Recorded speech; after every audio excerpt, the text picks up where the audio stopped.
Chat with Pat. Oh boy, are we blessed today. Direct from Rome or from Italy. I didn't even ask her if it was Rome, but I know it's Italy. Rome, okay. Rome. Our author today, Blessed is the Day We Got It Wrong, is the name of the book. Our author, Costanza Miriano, she's a wife and mother of 4 children, a journalist, freelance writer on education and relationships. She's worked on the Pontifical Council for the Laity, written books. I want to get right to it because this is an amazing, amazing book. Thanks for being with us, Costanza. I really appreciate it. Let's get right to the heart of it, okay? This is a very interesting title for a book on marriage, which actually a kind of a subtitle is A Guide to Marriage Renewal. So tell us about the title, Blessed is the Day We Got It Wrong. I've been traveling around parishes in Italy, talking to couples for 12 years, and I'm still doing. Last night I was in Milan, and I should say that there's no couple that in his life, in her life, doesn't have a moment when they think maybe both, maybe someone, the wife, sometimes the husband, sometimes the wife, and sometimes together, they ask themselves, maybe I I married the wrong person, so maybe my marriage is wrong. Why did I do it? And it's for at least for 1 second in each marriage there is this moment. Sometimes it's a long time, sometimes 1 second, in some couple also years, when you ask yourself, why am I in this story, in this marriage? And I wanted to say everything because it's something I experienced in first person, that when you think you are wrong is the moment when God enters into your life, into you get more intimate to God.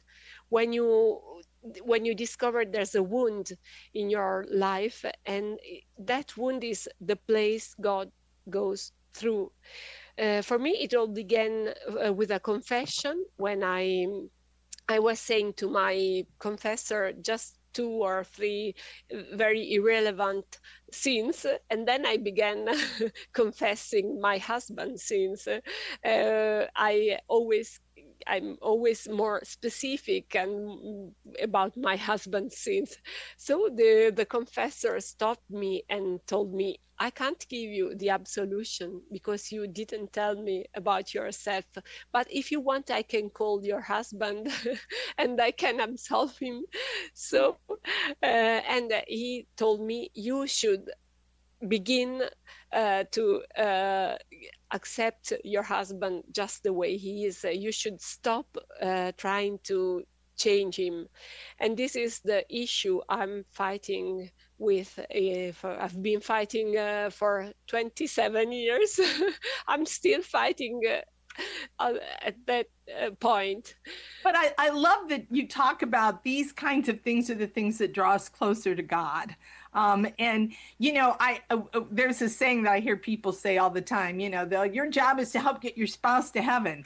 And I always think, well, I think it's more my spouse is supposed to get me to heaven, you know, because then that always makes it look like I'm doing all these grandiose things for my spouse, instead of, yeah, I gotta change. You know, I got to draw closer to the Lord. I have to carry this cross. And so I kind of look at that phase that we really need to say you get each other to heaven in a sense. So tell me, you write about every issue I think that could possibly pop into a marriage. But if you had to pick one of the chapters, since we've got a short time, which one do you think you would see more often as an issue in marriages? 2 things. First of all, the women always, almost always, want to change men because they want to educate them. We want to improve them. So we keep on saying things. How should he do things, how should he behave differently. So this is the issue women have to focus on. And on the other hand, men don't want to completely give life, don't want to completely be involved. They try to take something for themselves.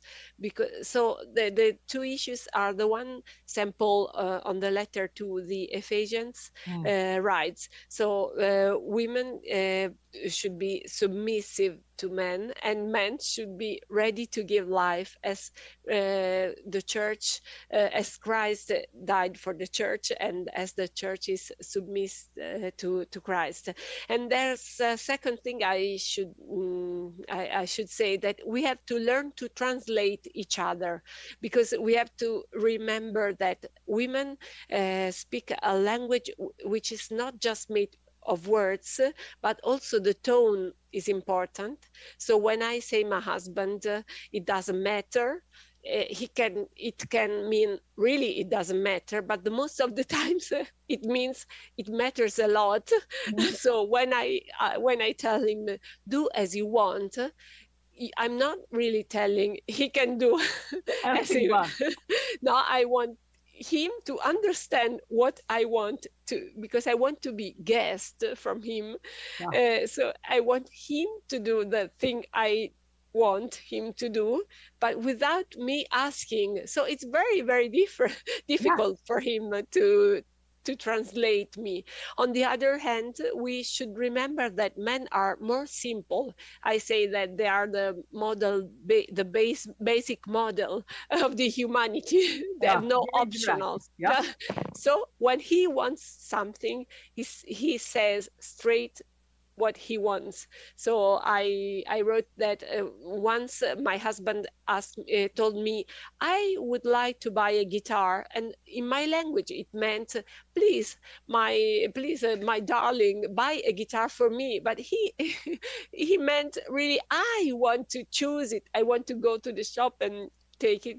So it's a long way to begin translating each other. Costanza, this book is amazing. I just really think everybody who is thinking of marriage, who is married, should read this, because we just tend to think that, well, I love him and that's going to be enough. But there's so many issues that come into a marriage, and you do a marvelous job bringing them up and doing it in a humorous way that I was laughing out loud as I read it. So it was wonderful. So I cannot thank you enough for writing this book and getting it out there. It's something every married couple should read. So thanks again, Costanza. I really appreciate it. Thank you so much for calling me. This is just to let you know, our guest today, Costanza Miriano. She is a wife and mother of 4 children. Again, I cannot recommend this book. I mean, you hear me, interview a lot of authors on this show, but I cannot recommend this enough. Blessed is the day we got it wrong. And if you want to hear a full hour with Costanza, check the week of Valentine's Day, and you will hear that on The Virtuous Life. So thanks for doing a chat with Pat. Have a good week ahead. Thanks for being with us.